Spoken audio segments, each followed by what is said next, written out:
7ই মার্চের ভাষণের মাধ্যমে বঙ্গবন্ধু বাঙালির স্বাধীনতার আকাঙ্ক্ষাকে ভাষা দিয়েছিলেন, পেয়েছিল অধিকারের দিক নির্দেশনা, মত বিশ্লেষকদের। ডিএনএ পরীক্ষার অবশেষে মিলল রোহান ও বৃষ্টির লাশ। চুড়িহাট্টায় আগুনে মৃত 11 জন শনাক্ত। দাঁত জন্য এমন রাসায়নিক কারখানা সরানো হবে না, জানালেন মেয়র। লোকসান নয়, যে কোনো মূল্যে পাটকে লাভজনক করতে হবে, জাতীয় পাট দিবসে প্রধানমন্ত্রী। কৃষি ও রপ্তানি পণ্য হিসেবে প্রণোদনা দেওয়ার ঘোষণা। ওবায়দুল কাদেরের মতো বিএনপি নেত্রীর সুচিকিৎসার অধিকার আছে, মানববন্ধনের নেতারা। দুজনের তুলনা চলে না, বললেন হানিফ। এবং পিস্তল নিয়ে ইলিয়াস কাঞ্চনের বিমানবন্দরে প্রবেশের ঘটনায় স্ক্যানার অপারেটর সাময়িক বরখাস্ত। অস্ত্র ভুল করে নেওয়ার কথা জানিয়ে কাঞ্চন বললেন, এই ঘটনা উদ্বেগজনক।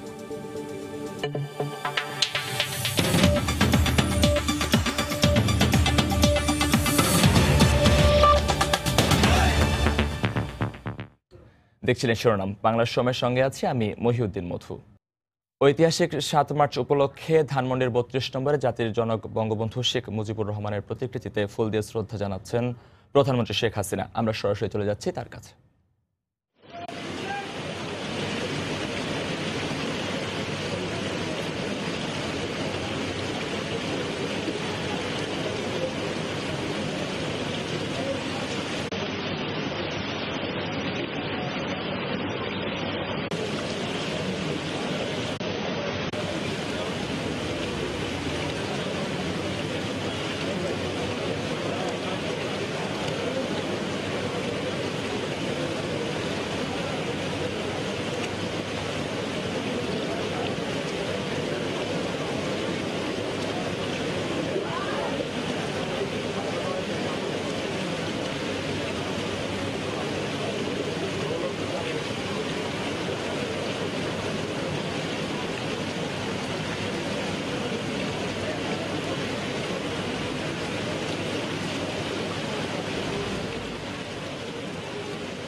ঐতিহাসিক 7ই মার্চ উপলক্ষে ধানমন্ডির 32 নম্বরে জাতির জনক বঙ্গবন্ধু শেখ মুজিবুর রহমানের প্রতিকৃতিতে ফুল দিয়ে শ্রদ্ধা জানাচ্ছিলেন প্রধানমন্ত্রী শেখ হাসিনা। আমরা এতক্ষণ সরাসরি ছিলাম সেখানে। 71-এর 7ই মার্চের ভাষণের মাধ্যমে বঙ্গবন্ধু শেখ মুজিবুর রহমান বাঙালির হাজার বছরের স্বাধীনতার আকাঙ্ক্ষাকে ভাষা দিয়েছিলেন। বিশ্লেষকরা মনে করেন, 7ই মার্চের ঐতিহাসিক ভাষণের মাধ্যমেই বাঙালি পেয়েছিল স্বাধিকারের দিক নির্দেশনা। চুড়িহাট্টায় আগুনের ঘটনায় ডিএনএ পরীক্ষার মাধ্যমে 11 জনের পরিচয় নিশ্চিত করেছে সিআইডি। মিলেছে নর্থ সাউথের শিক্ষার্থী রোহান এবং গার্হস্থ্য অর্থনীতির ছাত্রের বৃষ্টির লাশ। 8 জনের লাশ গতকাল হস্তান্তর করা হয়েছে। ঢাকা মেডিকেল কলেজ হাসপাতালের মর্গে থাকা বাকি 3টি লাশ হস্তান্তর করা হবে আজ।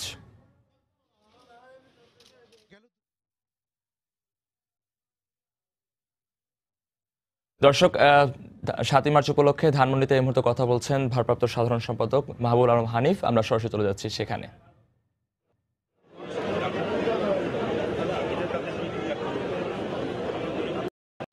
যে সমস্ত সংসদ সদস্য নির্বাচিত হয়েছেন তাদের এই দায়বদ্ধতার কারণেই তাদের সংসদে যে শপথ নেওয়া উচিত। আমরা যারা আজকে শপথ নিচ্ছেন তাদেরকে আমরা স্বাগতম জানাই, এবং যারা এখনো শপথ নেননি বিএনপি সহ অন্য দলের, তারা আগামীতে তাদের এই শপথ নেওয়ার সময়ের মধ্যেই তারা সংসদে যে শপথ নেবেন, এটা আমাদের প্রত্যাশা। কাদের আমাদের দলের সাধারণ সম্পাদক জনাব ওবায়দুল কাদের সাহেবের শারীরিক অবস্থা একটা ক্রমান্বয়ে উন্নতির দিকে। তার শারীরিক অবস্থা আগের চেয়ে অনেক ভালো, দ্রুতই আরোগ্যের পথে উনি আরোগ্য লাভ করছেন। আমরা আশা করি যেভাবে তার রিকভারি হচ্ছে এইভাবে যদি ধারা অব্যাহত থাকে আগামী এক সপ্তাহের মধ্যেই তার হয়তো শরীরের সমস্ত অর্গানগুলো ফাংশনাল থাকবে এবং আমরা এক সপ্তাহ পরে হয়তো ওখানকার ডাক্তাররা সিদ্ধান্ত নেবেন তাকে বাইপাস মাধ্যমে তার যে হার্টের যে ব্লকগুলো আছে সেগুলো রিমুভ করে পুরোপুরি তাকে সুস্থ করে দেশে পাঠানো। ঠিক আছে, দর্শক, ঐতিহাসিক 7ই মার্চের ভাষণ উপলক্ষে সেখানে ধানমন্ডি 32-এ শ্রদ্ধা জানানোর পরে আওয়ামী লীগের যুগ্ম সাধারণ সম্পাদক মাহবুবুল আলম হানিফ বক্তব্য রাখছিলেন। আমরা সরাসরি ছিলাম তখন সেখানে। এবার অন্য প্রসঙ্গ, চুরিহাট্টায় আগুনের ঘটনায় ডিএনএ পরীক্ষার মাধ্যমে 11 জনের পরিচয় নিশ্চিত করেছে সিআইডি। মিলেছে নর্থ সাউথ ইউনিভার্সিটির শিক্ষার্থী রোহান এবং গার্হস্থ্য অর্থনীতির ছাত্রী বৃষ্টির লাশ। 8 জনের লাশ গতকাল হস্তান্তর করা হয়েছে। ঢাকা মেডিকেল কলেজ হাসপাতালের মর্গে থাকা বাকি 3টি লাশ হস্তান্তর করা হবে আজ। গেল 2 সপ্তাহ ধরে প্রায় প্রতিদিনই ঢাকা মেডিকেলের মর্গের সামনে অপেক্ষা করেছেন নর্থ সাউথ বিশ্ববিদ্যালয়ের ছাত্র রোহানের স্বজনেরা। অবশেষে মিলেছে তার মরদেহ। চুরিহাট্টায় অগ্নিকাণ্ডের রাতে নিখোঁজ বৃষ্টির নিয়তিও জানা গেছে। লাশ হয়ে ফিরে এসেছেন পরিবারের কাছে। লাশটা পাইছি আলহামদুলিল্লাহ, আল্লাহ নেয়ামত দিয়েছে। বাস ঢাকা মেডিকেলে আইস থেকে আমি আর 10 দিন যাবত যাতায়াত করতেছি, ডুমগড়ে লাশ খুঁজতেছি। ওনার ইনকাম দিয়ে মানে পুরো পরিবারটা চলতে পারে। এখন কিভাবে চলবে সেটাই বড় কথা আর। মরদেহ শনাক্তের খবরে দুপুর থেকে ভিড় বাড়ছিল ঢাকা মেডিকেলে। বিকেল থেকে রাত পর্যন্ত অপেক্ষা করে জেলা প্রশাসন কর্মকর্তাদের মাধ্যমে প্রিয়জনের মরদেহ বুঝে পায় 8 পরিবার। এমন দুর্ঘটনার পুনরাবৃত্তি বন্ধে কার্যকর পদক্ষেপ নেওয়ার আহ্বান জানান তারা। সরকারের কাছে অনুরোধ করব এই সমস্ত আগুনগুলি যেন অদূর ভবিষ্যতে এই দেশের এই সমস্যাটা শেষ না করে দেয়। ঘনবসতি এলাকা সম্পন্ন এলাকায় যেন কোনো কেমিক্যাল জাতীয় কোনো দ্রব্য যেন না থাকে। আমার ভাই ছাড়া কেউ আসছিল না, আমার মায়ের আমি কেটে দেখবো। 11 জনের স্বজনদের সাথে আমরা যোগাযোগ করেছিলাম। তাদের মধ্যে 8 জনের স্বজনরা আমাদের এখানে উপস্থিত হয়েছেন, আর বাকি 3 জনের স্বজনরা তারা জানিয়েছেন আগামীকাল আসবেন। যারা এখানে স্বজনরা এসেছেন তাদেরকে আমরা প্রাথমিকভাবে সরকারের পক্ষ থেকে লাশ দাফন কাফনের জন্য আমরা 20,000 করে টাকা দিয়েছি। অগ্নিকাণ্ডের পর চুরিহাট্টা থেকে উদ্ধার করা মরদেহ শনাক্তে স্বজনদের ডিএনএ নমুনা সংগ্রহ করে সিআইডি। 19টি মরদেহ এবং একটি খণ্ডিত হাতের বিপরীতে 48 জনের নমুনা সংগ্রহ করা হয়। এর মধ্যে 23 জনের নমুনা থেকে 11 জনের পরিচয় নিশ্চিত হওয়া গেছে। 1 থেকে 1.5 মাস 2 মাসে লেগে যায়, যেহেতু একটা লম্বা সিরিয়াল বা কিউ থাকে। যেহেতু এটা জাতীয় গুরুত্বপূর্ণ বিষয়, আমরা কিন্তু প্রায়োরিটি বেস করে এটাকে সবচেয়ে প্রাধিকার দিয়ে কাজটা করে যাচ্ছি, যে কারণে এটা চেষ্টা করবো তো মিনিমাম সময়ের মধ্যে শেষ করা যায়। 20 ফেব্রুয়ারি রাতে রাজধানীর চকবাজারের চুরিহাট্টায় ভয়াবহ আগুনের ঘটনায় এ পর্যন্ত প্রাণ হারিয়েছেন 71 জন। মিজানুর রহমান কবির, সময় সংবাদ, ঢাকা। পুরান ঢাকার দাহ্য রাসায়নিকের মজুত সরাতে টাস্কফোর্সের অভিযান চলবে বলে জানিয়েছেন ঢাকা দক্ষিণের মেয়র সাইদ খোকন। ব্যবসায়ীদের সঙ্গে অসদাচরণ না করতে ম্যাজিস্ট্রেটদের প্রতি আহ্বান জানিয়েছেন প্রধানমন্ত্রীর বেসরকারি শিল্প ও বিনিয়োগ উপদেষ্টা সালমান এফ রহমান। গতকাল সকালে পুরান ঢাকার ব্যবসায়ীদের সঙ্গে মত বিনিময় সভায় এ তথ্য জানানো হয়। রাজধানী চকবাজারের চুরিহাট্টায় অগ্নিকাণ্ডের পর পুরান ঢাকার রাসায়নিক কারখানা ও গুদাম সরাতে 28 ফেব্রুয়ারি থেকে 10 সংস্থার সমন্বয়ে গঠিত টাস্কফোর্স অভিযান শুরু করে। ব্যবসায়ীদের অভিযোগ, দাহ্য রাসায়নিক নেই এমন কারখানাগুলোও অভিযান চালাচ্ছে দক্ষিণ সিটি কর্পোরেশন। এ সময় ব্যবসা সরাতে 6 মাস সময় চান তারা।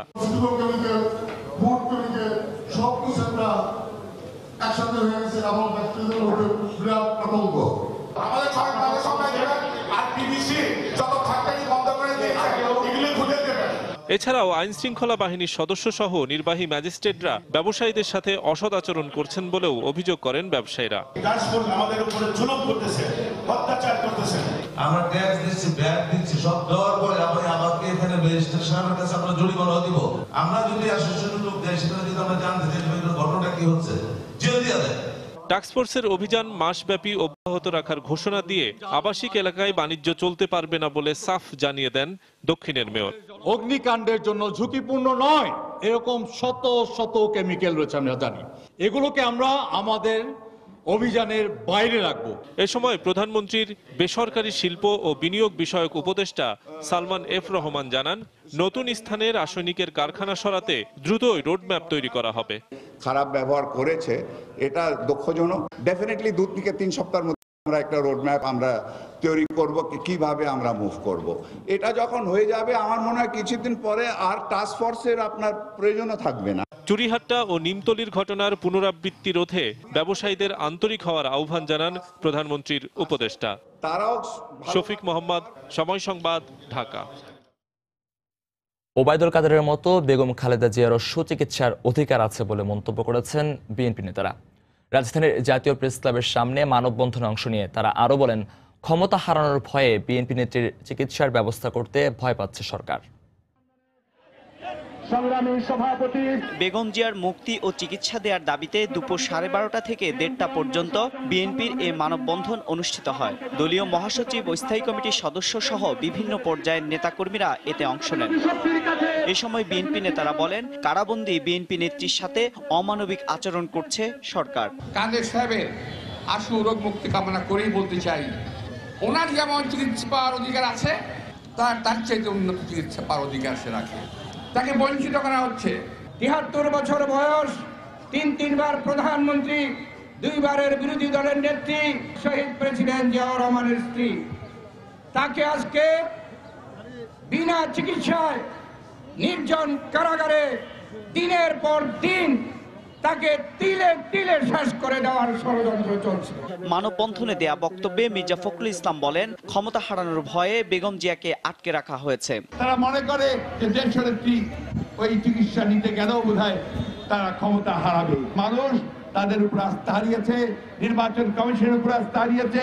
সুতরাং এই গণতন্ত্রকে পুনরুদ্ধার করতে প্রথম কাজ যেটি আমাদের করতে হবে সেটি হচ্ছে দেশনেত্রী বেগম খালেদা জিয়াকে মুক্ত করতে হবে। নির্বাচনের ফলাফল বাতিল করতে হবে এবং পুনরায় একটি নিরপেক্ষ নির্বাচন কমিশনের মাধ্যমে নিরপেক্ষ সরকারের অধীনে আবার নির্বাচন দিতে হবে। জনগণকে সঙ্গে নিয়ে দল পুনর্গঠনের মাধ্যমে সরকার পতনের আন্দোলন জোরদারেরও হুঁশিয়ারি দেন বিএনপি নেতারা। এমআর আমিন, সময় সংবাদ, ঢাকা। ওবায়দুল কাদেরের শারীরিক অবস্থা স্থিতিশীল জানিয়ে আওয়ামী লীগের যুগ্ম সাধারণ সম্পাদক মাহবুবুল আলম হানিফ বলেছেন, বেগম জিয়ার সঙ্গে তার পরিস্থিতির তুলনা চলে না। গতকাল সকালে ধানমন্ডিতে দলীয় সভাপতির রাজনৈতিক কার্যালয়ে সংবাদ সম্মেলনে তিনি একথা বলেন।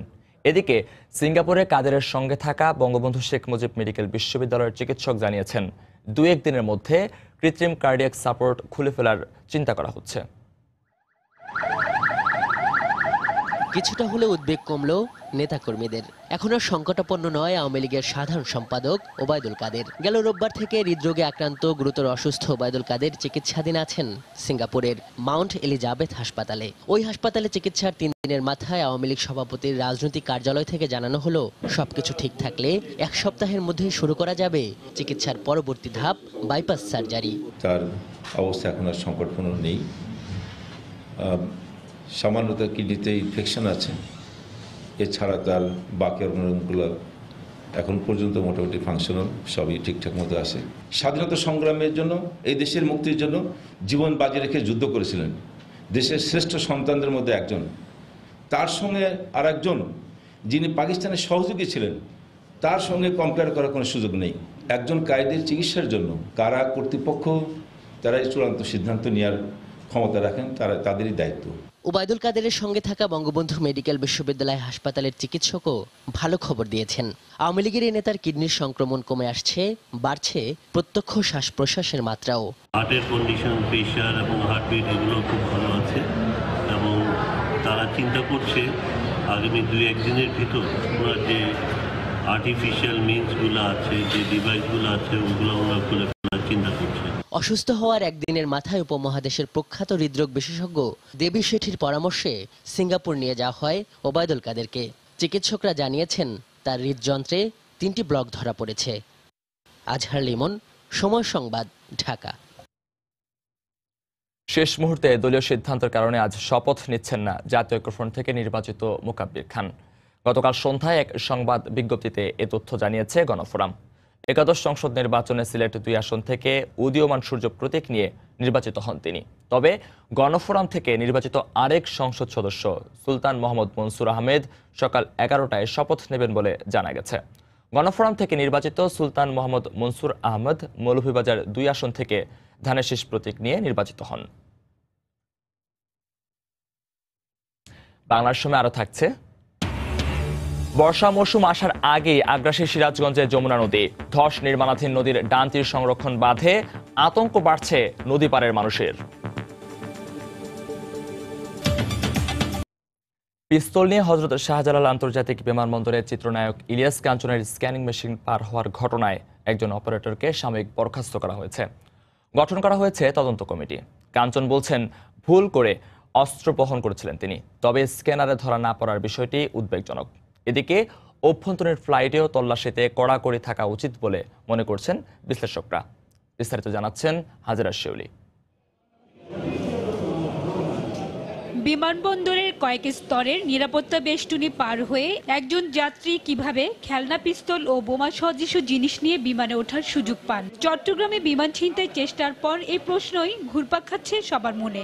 এ বিষয়ে সুরাহা না হতেই ইলিয়াস কাঞ্চনের পিস্তল ও গুলি নিয়ে অভ্যন্তরীণ টার্মিনালের প্রথম নিরাপত্তা স্তর নির্বিঘ্নে পার হওয়ার ঘটনায় আবারও আলোচনায় শাহজালাল আন্তর্জাতিক বিমানবন্দরের নিরাপত্তা ব্যবস্থা। তবে ভুলবশত অস্ত্র নিয়ে বিমানবন্দরে প্রবেশ করার কথা জানালেন ইলিয়াস কাঞ্চন। আমার অজান্তে আমার কম্পিউটার ব্যাগের মধ্যে আর্মসটা রয়ে গেছে, আর্চওয়ে দিয়ে পার হলাম। পার হওয়ার পর আমি হাতে করলাম, আমার বডি টডি চেক করলো, করার পর তারপরে আমি ব্যাগ দেখলাম যে স্ক্যান থেকে বাইরে চলে আসছে। ড্রিঙ্ক করে ভিতরে ঢুকতে গেলাম, তো ওখানে আরেকটা স্ক্যানার আছে। তখন আমার মনে পড়লো যে আমার তো আর্মস রয়ে গেছে এটা। কিন্তু তখন আমি সিকিউরিটিকে বললাম যে আমি ভুলে গেলাম, ঠিক আছে, কিন্তু স্ক্যান করালাম, সেই জায়গায় নোটিশ হলো না কেন, আমার আর্মসটা ধরা পড়লো না কেন? এদিকে স্ক্যানিং এ অস্ত্র থাকার বিষয়টি ধরা পড়েছে বলে দাবি বিমান সচিবের। ওনার লাগেজটা স্ক্যানারের ভিতরে দিয়েই উনি দৌড়ে সামনে চলে গেছেন। এরপরে ওনার লাগেজ সহ ওনাকে ধরা হয়েছে। তখন উনি বলছেন, হ্যাঁ আমার এখানে উইপন রয়ে গেছে, আমি সরি। এরপরেও ওখানে যারা দায়িত্ব পালন করেছে, এখন এখানে একজন স্ক্যানার যে ভিউয়ার ছিল তাকে সাময়িক বরখাস্ত করেছি আমরা, এবং একটা তদন্ত টিম গঠন করা হয়েছে। গত 24 ফেব্রুয়ারি বিমান ছিনতাই চেষ্টাকারী পলাশের গন্তব্য চট্টগ্রাম হলেও তিনি দুবাইগামী ফ্লাইটে যাত্রী হয়ে ঢাকা থেকে উঠেছিলেন। বিশ্লেষকরা বলছেন, একই ফ্লাইটে উঠলেও অভ্যন্তরীণ রুটের যাত্রীরা যে টার্মিনাল ও গেট ব্যবহার করেন সেখানকার নিরাপত্তা ব্যবস্থা ততটা কড়াকড়ি নয়। সিকিউরিটি সেম থাকতে হবে। সো ইন্টারন্যাশনাল প্যাসেঞ্জার এবং ডোমেস্টিক প্যাসেঞ্জার যখন একই ফ্লাইটে যাবে, এর পদ্ধতিগত প্রসিডিউরটা কি, এইটা একেবারে সুন্দরভাবে লেআউট থাকতে হবে। এইখানে হয়তোবা সঠিক পদ্ধতি প্রয়োগ করা হচ্ছে কি না, এইটা একটু ভেবে দেখার বিষয় আছে। বিমান সচিব জানান, এই অবস্থায় আন্তর্জাতিক ফ্লাইটে অভ্যন্তরীণ রুটের যাত্রীদের তোলার ক্ষেত্রে নিরাপত্তা আরও কঠোর করার পাশাপাশি বিমানবন্দরের নিরাপত্তা ব্যবস্থা আরও নিখুঁত করার উদ্যোগ নেওয়া হচ্ছে। হাজেরা শিউলি, সময় সংবাদ, ঢাকা। বর্ষা মৌসুম আসার আগেই সিরাজগঞ্জে যমুনা নদী যেন আগ্রাসী হয়ে উঠেছে। ধস দেখা দিয়েছে নির্মাণাধীন নদীর ডান তীর সংরক্ষণ বাঁধে। এতে আতঙ্ক বাড়ছে নদী পাড়ের মানুষদের। ঠিকাদারি প্রতিষ্ঠানে গাফিলতি ও সঠিকভাবে কাজ না করায় ধস দেখা দিয়েছে বলে অভিযোগ এলাকাবাসীর। তবে পানি উন্নয়ন বোর্ড বলছে, দ্রুত ভাঙনের স্থানে সংস্কার কাজ করা হবে। রিঙ্কু গুন্ডুর রিপোর্ট, ছবি তুলেছেন অমৃত সেন। যমুনা নদীর ভাঙনের হাত থেকে রক্ষায় সিরাজগঞ্জ সদর উপজেলার বাহকা থেকে কাজীপুর উপজেলার শুভগাছা ও খুদবান্দি পর্যন্ত 4 কিলোমিটার এলাকা জুড়ে নদীর ডান তীর সংরক্ষণ বাঁধ নির্মাণ কাজ শুরু করা হয়। সদর উপজেলার বাহকা এলাকায় নদীর পূর্ব পাশে নির্মাণাধীন বাঁধে হঠাৎ করে ধস দেখা দেয়। ইতোমধ্যে দুদফা ভাঙনে বাঁধের প্রায় 80 মিটার পাকা অংশ নদীগর্ভে চলে গেছে। বাঁধের কাজ শেষ হতে না হতেই এই ধস দেখা দেয় আতঙ্কিত এলাকাবাসী। স্থানীয়দের অভিযোগ, ঠিকাদারি প্রতিষ্ঠান সঠিকভাবে কাজ না করায় এই ধস দেখা দিয়েছে। যেটুক নিচে থেকে বান্ধার কথা তা হয় না, এই জন্যই তার নিচ ভাঙ্গুনি থাকছে। কাজটা করতেছে কিন্তু সঠিক হইতেছে না। বাড়ির সামনে আঙ্গুর বয় করে, কাজ ঠিক মতো লিতো বেঙ্গা গালানি না। বান্ধারও ভালো মতো দিলি করেছেন, আঙ্গুর রক্ষা নয়তো আঙ্গুর রক্ষা নেই। ভাঙন রোধে কর্তৃপক্ষকে আরো দায়িত্বশীলভাবে কাজ করতে হবে বলে মনে করেন সিরাজগঞ্জ স্বার্থ রক্ষা সংগ্রাম কমিটির এই নেতা। কাজটা যখন ক্ষতিগ্রস্ত হলো, এই ব্যাপারে পানি উন্নয়ন বোর্ডের অবিলম্বে একটা তদন্ত হওয়া দরকার, যে কারণটা কি। কারণটা যদি অনুসন্ধান করতে না পারে, আবারও টাকা ইনভেস্ট হবে, আবার ধস নামবে। অবশ্য পানি উন্নয়ন বোর্ডের কর্মকর্তা আশ্বাস দেন, বাঁধের ক্ষতিগ্রস্ত স্থানে দ্রুত সংস্কার করা হবে। জায়গা বসে গেছে টো লাইন বরাবর, এটা আমরা আগামী 7-8 অলরেডি রিবিল্ডের উদ্যোগ নিয়েছি এবং 7-8 দিনের মধ্যে এটা আমরা আবার মেরামত করে ফেলবো। প্রায় 200 কোটি টাকা ব্যয়ে মোট 10টি প্যাকেজে চলছে যমুনা নদীর এই ডান তীর সংরক্ষণ প্রকল্পের কাজ। রিঙ্কু কুন্ডু, সময় সংবাদ, সিরাজগঞ্জ। সরকারের সহায়তা না পাওয়ার অভিযোগ এনে নিষেধাজ্ঞা অমান্য করে শরীয়তপুরের পদ্মায় ইলিশ ধরতে নেমেছেন জেলেরা। গতকাল সকালে নড়িয়া ও ভেদরগঞ্জের ২০ কিলোমিটার জুড়ে পদ্মা নদীর অভয়াশ্রমে নৌকা নিয়ে মাছ ধরতে দেখা গেছে জেলেদের। তাদের অভিযোগ, নিষেধাজ্ঞার ৬ দিন পার হলেও তাদের হাতে কোনো সরকারি সহায়তা পৌঁছেনি। জেলার প্রায় ২৫,০০০ জেলের মধ্যে সহায়তার আওতায় এসেছে মাত্র ১২,১৯৪ জন। এদিকে অভিযান সফল করতে জেলার ৪টি উপজেলায় আলাদা টাস্ক ফোর্স কমিটি গঠন করেছে প্রশাসন। আইন অমান্য করে মাছ শিকারের সঙ্গে জড়িতদের বিরুদ্ধে কঠোর ব্যবস্থা নেওয়া হবে বলে জানান নড়িয়া উপজেলার নির্বাহী কর্মকর্তা।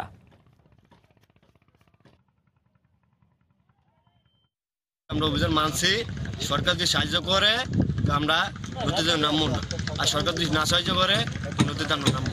খাওয়ার খুব সমস্যায় আছি, মানে আমাদের কোনো কিছু সাহায্য পাইতেছি না। 40 কেজি করে চাল দিব শুনছি, কিন্তু এখন তো আমরা সাহায্য পাই না। এখন আমরা নদীতে জলবাইতে যাবো। আমরা কাউকে দেখতেছি না, প্রশাসনের সময় মতো নেই। মাঝে মাঝে তারা আসলেও জেলেরা পালিয়ে চলে যায়, আবার তৎক্ষণিক তারা চলে গেলে আবার জেলেরা জাল পাতে। সমস্ত অপরাধের মধ্যে এটাও অন্যতম একটা অপরাধ। যারা এদেরকে ব্যবহার করতেছে, নিরীহ মানুষগুলোকে নিয়ে বিভিন্ন জায়গা থেকে এনে এনে ব্যবহার করতেছে এবং তাদেরকে ঢাল হিসেবে ব্যবহার করতেছে। তার মানে এই না যে তারা পার পাওয়া যাবে।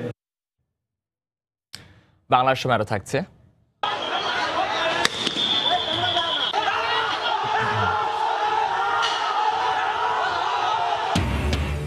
গাইবান্ধায় টেন্ডার জমা দেয়াকে কেন্দ্র করে দুপক্ষের সংঘর্ষ, ধাওয়া পাল্টা ধাওয়া, আহত 10।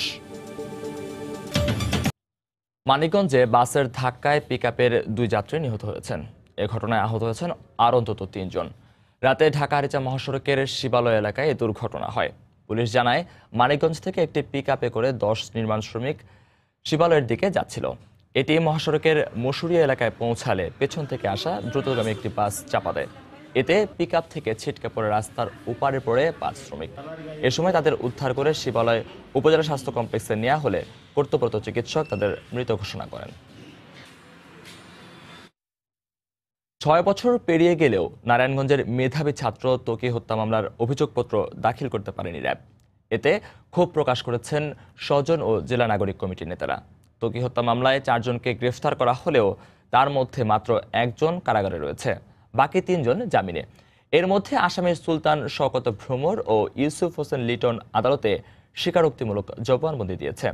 কিন্তু গোয়েন্দা পুলিশের তদন্ত সন্তোষজনক না হওয়ায় বাদী ত্বকীর বাবা রাফিউর রাব্বি উচ্চ আদালতে রিট করলে মামলাটি র্যাবের কাছে হস্তান্তর করা হয়। হত্যাকাণ্ডে জড়িতরা প্রভাবশালী হওয়ায় বিচার প্রক্রিয়া বিলম্বিত হচ্ছে বলে অভিযোগ স্বজনদের। 2013 সালের 6 মার্চ নারায়ণগঞ্জের পুরানকোট এলাকা থেকে অপহরণের পর হত্যা করা হয় স্কুল ছাত্র তানবীর মোহাম্মদ ত্বকীকে।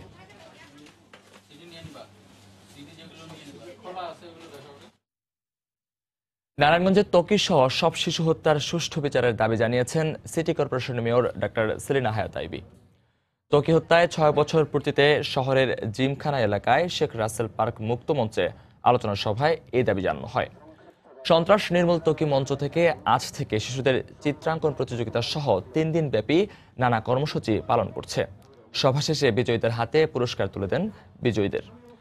2013 সালের 6 মার্চ নারায়ণগঞ্জের পুরানকোট এলাকা থেকে অপহরণের পর হত্যা করা হয় স্কুল ছাত্র তানভীর মোহাম্মদ ত্বকীকে।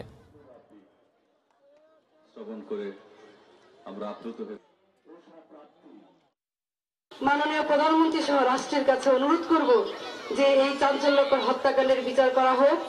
সে যত বড় প্রভাবশালী হোক না কেন, যে হোক না কেন, আমরা সকলেই জানি, এমনকি প্রশাসন থেকে রাজনীতিবিদ থেকে সারা বাংলাদেশে কেউ বাকি নেই যে এই হত্যাকাণ্ডটি কে সংগঠিত করেছে, কাদের দ্বারা হয়েছে আমরা সকলেই জানি।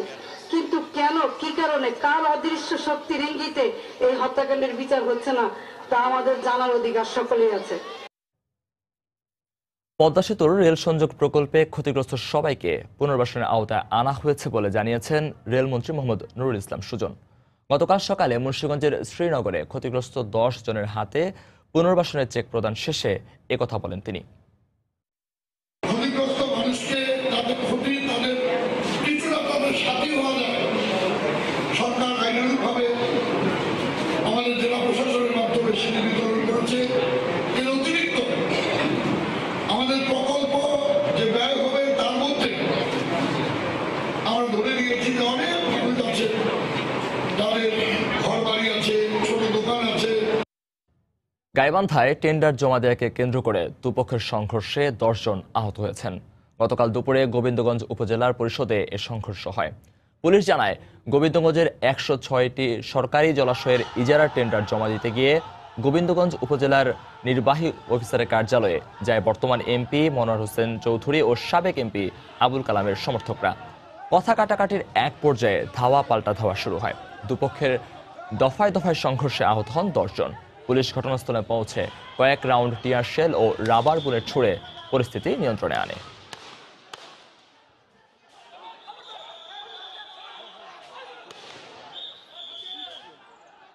সাবেক এমপি মহোদয়ের গ্রুপ এবং বর্তমান এমপি মহোদয়ের গ্রুপ, তো উভয়ই আওয়ামী লীগের, তাদের টেন্ডার ড্রফিং করবে কি করবে না এটা নিয়ে তাদের ভিতরে তর্কাতর্কি পিটাপিটি। এক পর্যায়ে আমরা তাদের সংঘর্ষ থামানোর চেষ্টা করি। এতে করে তারা উভয় পক্ষ ইট পাটকেল সহ এক পক্ষের উপরে আক্রমণ শুরু করে, এমনকি আমাদের উপরেও তারা আক্রমণ শুরু করে। বর্তমানে পরিস্থিতি সম্পূর্ণ পুলিশের নিয়ন্ত্রণে এবং ভালো আছে। যশোরের একটি হত্যা মামলায় 3 জনের যাবজ্জীবন কারাদণ্ড দিয়েছেন খুলনার বিচার ট্রাইব্যুনাল। গতকাল দুপুরে আসামিদের উপস্থিতিতে ট্রাইব্যুনাল বিচারক এম এ রব হাওলাদার এ রায় দেন। মামলার বিবরণে জানা যায়, 2013 সালের 23 ফেব্রুয়ারি রাতে যশোরের ইছাপুরে ঘরে ঢুকে এক গৃহবধূকে ধর্ষণের চেষ্টা করে কয়েকজন বখাটে। এ সময় শাশুড়ি বাধা দিলে তাকে কুপিয়ে হত্যা করে পালিয়ে যায় তারা। এ ঘটনায় পরদিন কোতোয়ালি থানায় 4 জনকে আসামি করে হত্যা ও ধর্ষণ চেষ্টার মামলা করেন নিহতের ছেলে। পরে দীর্ঘ যুক্তি তর্ক শেষে শহীদুল ইসলাম, জাহিদ ও আব্দুল কুদ্দুসকে যাবজ্জীবন কারাদণ্ড দেওয়া হয়। এছাড়া প্রমাণ না পাওয়ায় অপর আসামি সাইফুল ইসলামকে বেকসুর খালাস দেন আদালত। ঠাকুরগাঁয়ের বহরমপুরে বিজিবি গ্রামবাসীর সংঘর্ষে 3 জন নিহতের ঘটনায় বিজিবির বিরুদ্ধে গ্রামবাসীর মামলার লিখিত অভিযোগ গ্রহণের শুনানির দিন আগামী 12 মার্চ ধার্য করেছেন আদালত। গতকাল সকালে সিনিয়র জুডিশিয়াল ম্যাজিস্ট্রেট আদালতের বিচারক মার্জিয়া খাতুন এদিন ধার্য করেন। বিজিবির 50 ব্যাটালিয়নের অধিনায়ক লেফটেন্যান্ট কর্নেল তুহিন মোহাম্মদ মাসুদ সহ বিজিবির 7 সদস্যের নাম উল্লেখ করে অজ্ঞাতদের আসামি করে মামলার আলাদা 3টি লিখিত অভিযোগ আদালতে দাখিল করা হয়। সংঘর্ষে নিহত নবাবের বাবা নজরুল ইসলাম, সাদেকের ভাই বাশেদ ও শিশু জয়নালের বাবা নূর ইসলাম বাদী হয়েছেন। আগামী 12 মার্চের শুনানিতে এই এজাহার মামলার হিসেবে গ্রহণ করা হবে কিনা তা নির্ধারণ করা হবে বলে জানিয়েছেন বাদীর আইনজীবী। গত 12 ফেব্রুয়ারি বহরমপুরে গরু জব্দকে কেন্দ্র করে বিজিবি ও গ্রামবাসীর সংঘর্ষ হয়। এ সময় গুলিবিদ্ধ হয়ে 3 জন মৃত্যু হন। এই ঘটনায় নিহত 2 জন সহ 22 জনের নাম উল্লেখ করে 2টি মামলা করে বিজিবি। শেরপুরে অস্ত্র, ইয়াবা সহ এক মাদক ব্যবসায়ীকে গ্রেফতার করেছে পুলিশ। গতকাল দুপুরে নিজ কার্যালয়ে সংবাদ সম্মেলন করে জেলার অতিরিক্ত পুলিশ সুপার মোহাম্মদ বিল্লাল হোসেন জানান, মাদক ব্যবসায়ীদের ধরতে গতরাতে শ্রীবর্তী ঝগড়ারচর এলাকায় অভিযান চালানো হয়। এ সময় তালিকাভুক্ত মাদক ব্যবসায়ী দুলালকে গ্রেফতার করা হয়। পরে তার দেওয়া তথ্য অনুযায়ী ওই এলাকা থেকে একটি পিস্তল, 8 রাউন্ড গুলি, 2টি ম্যাগাজিন ও বেশ কিছু ইয়াবা উদ্ধার করা হয়।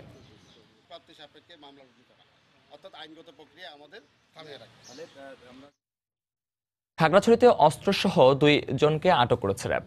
র্যাব 7 জানায়, গোয়েন্দা তথ্যের ভিত্তিতে শহরের একটি আবাসিক হোটেলে 4 স্টার অভিযান চালানো হয়। এ সময় হোটেলের একটি কক্ষ থেকে রঞ্জন চাকমা ও ধনঞ্জয় ত্রিপুরা নামে 2 ব্যক্তিকে আটক করা হয়। এ সময় তাদের কাছ থেকে একটি এলজি ও 2টি পিস্তল এবং 11 রাউন্ড গুলি উদ্ধার করা হয়। আটককৃতরা 2 জনই অস্ত্র ব্যবসায়ী বলে দাবি করেছে র্যাব। চাঁপাইনবাবগঞ্জের সরকারি জায়গায় অবৈধভাবে গড়ে ওঠা অর্ধশতাধিক বাড়ি উচ্ছেদ করেছে জেলা প্রশাসন। গতকাল সকাল থেকে উপজেলা নির্বাহী কর্মকর্তা আলমগীর হোসেনের নেতৃত্বে শহরের প্রান্তিক পাড়া এলাকায় উচ্ছেদ অভিযান পরিচালিত হয়। এ সময় সরকারি জায়গায় অবৈধভাবে গড়ে ওঠা অর্ধশতাধিক বাড়ি উচ্ছেদ করা হয়। বেশ কয়েকবার লিখিত ও মৌখিকভাবে সতর্ক করার পরও এই উচ্ছেদ অভিযান পরিচালনা করা হয় বলে জানান উপজেলা নির্বাহী কর্মকর্তা। শেরপুরের নালিতাবাড়িতে ডাকাতির প্রস্তুতিকালে দেশীয় অস্ত্রসহ 3 জনকে গ্রেফতার করেছে পুলিশ। গতকাল সংবাদ সম্মেলন করে নালিতাবাড়ি থানার ভারপ্রাপ্ত কর্মকর্তা জানান, ভোরে গড়াকান্দা শাহাপাড়ার দুবাই ফাস্টফুড দোকানের সামনে দেশীয় অস্ত্র নিয়ে ওই এলাকায় ডাকাতের প্রস্তুতি নিচ্ছে কয়েকজন, এমন তথ্য পেয়ে সেখানে অভিযান চালানো হয়। পুলিশের উপস্থিতি টের পেয়ে পালাতে পারলেও ধরা পড়ে আল আমিন, মোহাম্মদ শাহিন, মাসুদ মিয়া নামে 3 ডাকাত। এ সময় তাদের কাছ থেকে দা, ছুরি ও হাতুড়ির সহ বেশ কিছু দেশীয় অস্ত্র উদ্ধার করা হয়। আদিবাসী সম্প্রদায় মণিপুরীদের ভূমি রক্ষার দাবিতে সিলেটে মানববন্ধন অনুষ্ঠিত হয়েছে। গতকাল নগরের কেন্দ্রীয় শহীদ মিনারে সম্মিলিত মণিপুরী নাগরিক সমাজের উদ্যোগে ঘণ্টাব্যাপী এই মানববন্ধনের আয়োজন করা হয়। এতে সংগঠনের শতাধিক নেতাকর্মী অংশ নেন। বক্তারা অবৈধভাবে মণিপুরীদের ভূমি দখলদারদের বিরুদ্ধে আইনানুগ ব্যবস্থা গ্রহণের দাবি জানান। পাশাপাশি জরিপ করে সব আদিবাসীদের ভূমি রক্ষার ব্যবস্থা করতে প্রধানমন্ত্রীকে হস্তক্ষেপ কামনা করেন তারা। বিশ্ব ডেন্টাল দিবস উপলক্ষে খুলনায় র্যালি অনুষ্ঠিত হয়েছে। গতকাল ডিপ্লোমা ডেন্টাল হেলথ সোসাইটির উদ্যোগে নগরীর রেল স্টেশন সামনে থেকে একটি র্যালি বের করা হয়। র্যালিটি বিভিন্ন সড়ক ঘুরে ডাকবাংলোর মোড়ে গিয়ে শেষ হয়। এতে ডেন্টাল শিক্ষার্থীদের পাশাপাশি নানা শ্রেণী পেশার মানুষরা অংশ নেন। দাঁতের যত্নে সচেতন হতে সবার প্রতি আহ্বান জানান তারা। নড়াইলে বরেণ্য চিত্রশিল্পী এস এম সুলতানের 94তম জন্মজয়ন্তী উপলক্ষে জমে উঠেছে সুলতান মেলা। ৩রা মার্চ থেকে শুরু হওয়া এই মেলা পরিণত হয়েছে নড়াইলবাসীর প্রাণের মেলায়। প্রতিবারের মতো এবারও শহরের রূপগঞ্জ সুলতান মঞ্চ প্রাঙ্গণে মেলার আয়োজন করা হয়েছে। এ উপলক্ষে চিত্রকলা প্রদর্শনীর আয়োজন করা হয়েছে। এতে বিশ্বের 11টি দেশের শিল্পীদের আঁকা দুর্লভ চিত্রকর্ম দেখতে প্রতিদিন শত শত মানুষ আসছেন দূর দূরান্ত থেকে। পাশাপাশি আয়োজন করা হয় গ্রামীণ খেলাধুলা ও সাংস্কৃতিক অনুষ্ঠানের।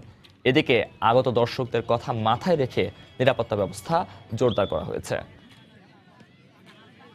সুলতান মেলা খুবই ভালো লাগে, প্রতি বছর এসে আমাদের মনটা খুব আনন্দে ভরে যায়। সুলতান মেলায় গ্রামীণ খেলাধুলা আমরা অত্যন্ত আনন্দের সাথে উপভোগ করি। প্রাণবন্ত একটা মেলা মানে প্রতি বছরই আয়োজন করা হয়। তারপর হচ্ছে 10 দিন ব্যাপী পোশাকের পুলিশ আছে, আমাদের সাদা পোশাকের পুলিশ আছে, ডিএসবি কাজ করছে, আমাদের ডিবি টিম সার্বক্ষণে আসে, থানার মোবাইল টিমগুলো আমাদের আছে।